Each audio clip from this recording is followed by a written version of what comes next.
Sairam students, this literature class is a continuation of our last class. In our last class, we had begun with a new poem, Geography Lesson by Brian Patton. Today, we'll continue with the poem. I'll go through the poem once again with the help of the value points. I'll cover the literary devices as well in this class. So let's get started. A reminder to all of you to keep your book and pen handy, to jot down the meaning of the hard words, to jot down the figures of speech and the rhyme scheme. So let's begin with our poem. To begin with, I have the value points. I will explain the poem once again. I'll read out the value points and I'll explain these points once again. The poem Geography Lesson by Brian Patton is about the poet's geography teacher who always dreamt of visiting different places but could never make it. He would often tell his class that he would leave and sail across a warm blue sea to places he had known about in the maps. So in this poem, basically, if you see, this poem is about the poet's geography teacher who dreamt of visiting different places but unfortunately could not make it. And then he would also discuss the same with his class. He would tell them that he would leave his job and he would sail across the warm blue sea and all the places, where he wished for, where he wanted to travel. He said that he would leave and travel to all those places. He desired to visit these places. He lived in a dull house, but imagined living in a house that had sweet scented jasmine clinging to the walls with orange tree. So if you remember, I told you that his house was very very narrow and grey, very small house that he lived in, but he desired he lived in a house where he could feel the smell, he could get the smell of jasmine clinging to the walls. He wanted to travel to warm places, unlike the cold, drab place where he lived. So he wanted to travel to different places, warm places. Okay. Now, cold can be, you can interpret this cold in two ways. One is either, that we have cold and warm. Okay. So maybe he was living in a very cold area. Okay. And he wanted to travel to some place that was very warm. And second is, like I told you before in the last class, cold is unfriendliness. Okay, so maybe he didn't have many friends over there, so he wanted to travel to a place where where he could go around, meet new people, make new friends. Okay, so this cold can be interpreted in two ways. Next, the pupil on the other hand could never understand what made him stop and not travel to places. So this poet, okay, he always wondered, okay, he never understood that what made this teacher stop, why he could not travel to different places. What was it about that school that mattered to him, to his teacher? So what is that thing of that school that mattered him a lot? What was the main reason why he did not go? So this the poet always wondered. One day he got ill and never returned to the school. So unfortunately, okay, he fell ill and he never returned to the school again. The teacher could never sail to his dream places. He probably died unexpectedly. So the poet assumes that that the teacher passed away. He fell ill and he passed away, and that's the reason he could not sail to his dream places. After the teacher's death, the poet went to those places that the teacher longed to visit. The teacher taught geography in such a way, that he made his students fall in love with those places. Okay, so when he spoke about different places that he wished to travel, he taught them in such a way that even the students felt like traveling. Okay, so this was the case of the poet. He says that, after the teacher's death, after his teacher passed away, the poet went to all those places that the teacher longed, that the teacher desired to visit. He had learned an important lesson from his teacher. Unknowingly, the teacher taught him a very important lesson. He realized that it was not just important to wish to go to these places, but to travel to these places that made all the difference. Okay, so what did he realize? He realized that, just by, longing to go to those places is not enough. But it's very important to travel to those places. And yes, that makes a difference. So I hope, students, the poem is clear to all of you. Let's get started with the literary devices used in this poem. We have the rhyme scheme. First, I'll cover up the rhyme scheme and then we'll go to the figures of speech. Rhyme scheme. Now, very important thing, students. If you notice in this poem, the poet has used irregular rhyme scheme. Okay, it is not same everywhere. It is irregular. So let's get started with our first stanza. Our teacher told us one day he would leave and sail across a warm blue sea to places he had only known from maps and all his life had longed to be. So look at this last word, leave. We'll give the alphabet A, C is B, maps is C and B. So B and C, they sound similar. So we'll give it as B. So the rhyme scheme is A, B, C, B. I hope, students, this rhyme scheme is clear to all of you. Moving on to the next stanza.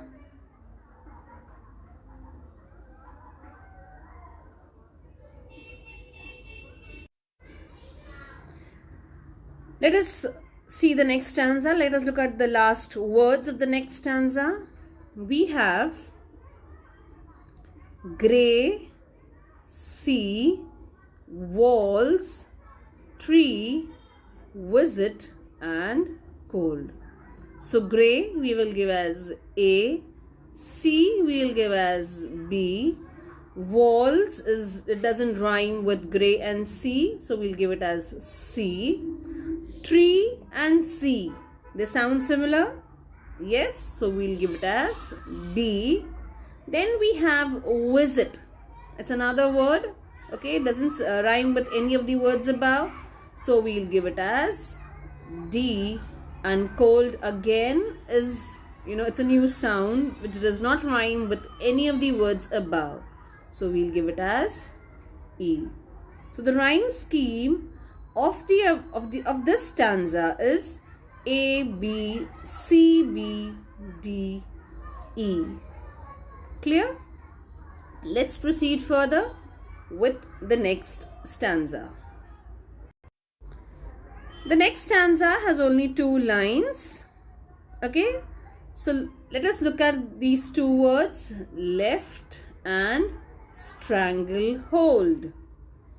Clear? So left we'll give it as A and stranglehold we'll give it as B. So what's the rhyme scheme? It's only A, B. So do you understand, students, what is irregular rhyme scheme? It's not same everywhere. Okay, somewhere it's A, B, C, B. Somewhere it's, we have a lengthy one with D and E as well. Now here we have only 2 lines. So again it's AB. Okay. So this is called as irregular rhyme scheme. Let's proceed further, students, to the next stanza. Let's see the next stanza, students. The last words we have term. We'll denote it A. Then we have returned. We'll give it as B. Map. Again it's a new word which does not rhyme. So it is C. Now returned and burned, they sound similar, so we'll give it as B. Then we have wall, which is altogether a different sound, so we'll give it as D. Then we have away, again a new sound, so E. Tot, which does not rhyme with any of the words above, so we'll give it as F. And day, it is, it rhymes with away. It sounds similar. Away, day. Yes. So we'll continue giving it as E. So rhyme scheme of this stanza is A, B, C, B, D, E, F, E. I hope, students, I'm clear with this stanza as well. Proceeding to the next stanza. I travel to where the green leaves burn. Now look at the last words over here, students. We have burn, blue, love and new. So burn, we'll give it as A. Then next blue, we'll give it as B. Love is C and new is, it rhymes with blue, blue, new. So they sound similar, so we'll give it as B. The rhyme scheme is A, B, C, B. I hope, students, it was easy for all of you to identify and understand the rhyme scheme. Proceeding further, let's cover up the figures of speech used in the lines. Now, I had discussed with you all about imagery, if you remember, but I had also told you that imagery will not be asked in your exams. But most of our poems, they have imagery as figures of speech. In this poem also, most of the lines, imagery is, we can form images in our mind. Okay. So most of the lines, they have the figure of speech as imagery. Let us do the next figures of speech. But in his mind's eye, he could see. Now this figures of speech is, this line, the figure of speech is personification. What is personification? When inanimate objects or non-living things are given human qualities. When we say the stars are peeping, okay, so the stars are given the human action of peeping. That makes it personification. Okay, in this line, the mind's eye, the mind is given, the quality of seeing, having an eye. Okay, so that makes it personification. I hope, students, this line is clear to all of you. But in his mind's eye, he could see. So the mind is given, okay, the mind is given the human attribute. What is that? That is an eye. Okay, a mind is an inanimate object. Clear? Moving on to the next figure of speech, that is sweet scented jasmine clinging to the walls. Sweet scented jasmine clinging to the walls. So this is alliteration, the sound of S. Sweet scented, the sound of S is repeated. Clear? Proceeding further. And shook off the school's stranglehold. Again, the figures of speech is personification. The first one is personification. Why? Because the school has been given. The school is an inanimate object. Okay? It's a non-living thing. So it is given the human quality of holding back. Clear? So that is personification. Again, alliteration, the sound of S, schools, stranglehold, sir. The sound of sir is repeated. That is S. Okay? To wear the ocean's glass clear and blue. Okay? So this figures of speech is metaphor. What's a metaphor? When we make indirect comparison between two different objects. One is simile. Simile is direct comparison. Okay. He was as brave as a lion in the battle. Okay, when I say he was as brave as a lion in the battle. So here, he is the soldier. Okay, and he is compared to lion. Okay, his braveness is compared to the braveness of a lion. So there is a direct comparison using the word as. So that makes it simile. So what's a metaphor? Metaphor is indirect comparison. He was a lion in the battle. Here again we are comparing. We are comparing the soldier, his braveness with the lion. Okay, but we are not using the word like and as. Okay, so that, when we have an indirect comparison done between two objects, the figure of speech is metaphor. Here again you read the line carefully.